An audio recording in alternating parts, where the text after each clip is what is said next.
आपल्या पोकळेवाडी गावामध्ये शेख फाउंडेशन कडून एक छान असा कार्यक्रम शबानाताई यांच्या माध्यमातून आयोजित केलेला आहे। तर शेख फाउंडेशन कडून आपल्याकडे मुश्ताक शेख सर आलेले आहेत, तर त्यांचं मी सर्वांच्या वतीने हार्दिक स्वागत करते। टाळ्या वाजून त्यांचं आपल्याकडे आलेले आहेत, तर त्यांचंही मी सर्वांच्या वतीने हार्दिक स्वागत करते। शेख मॅडम या उपस्थित झालेले आहेत आणि सगळ्यात महत्त्वाचं म्हणजे त्या खूप छान मराठी पण बोलतायत, म्हणजे आपल्याला एकमेकांची भाषा कळेल। तसेच तस्लिमा मॅडम आहेत आपल्यासोबत, त्यांचंही मी हार्दिक स्वागत करते। तसेच रफिक शेख बाई ते आहेत इथे, तर त्यांचंही मी आपल्या सर्वांच्या वतीने हार्दिक स्वागत करते। आपल्या या कार्यक्रमासाठी सर्वात महत्त्वाचं म्हणजे आपल्या इथे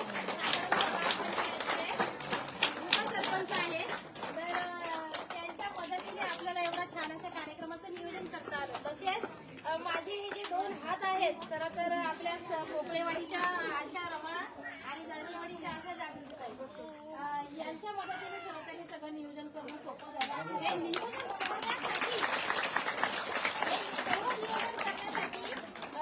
आपल्या ज्या शबानाताई आहेत तर यांच्यामुळे आपल्याला हे सर्व हा कार्यक्रमाचं आयोजन करता येईल।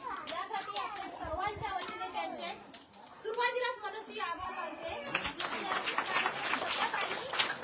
नेहमीच काही उपक्रम आपल्या गावामध्ये होत राहतील अशी सांस्कृतिक आल्याच आपल्याला शेख फाउंडेशन कडून मिळाली, त्याबद्दल त्यांच्या सर्वांचे मी हार्दिक अभिनंदन करते आणि आभार मानते। तर या कार्यक्रमासाठी हे सुद्धा आवर्जून उपस्थित झाले यांचे मी आभार मानते।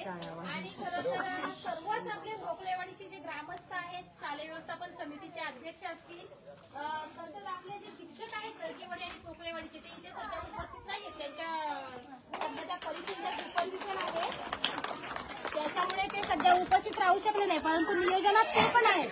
ज्यांनी या कार्यक्रमाला मदत केली त्यांना मला वाटतं एकालाही आपण विसरता कामा नये, कारण त्या सगळ्यांच्या मदतीने आज सुंदर असा कार्यक्रम सगळा दळकेवाडीचे एकत्र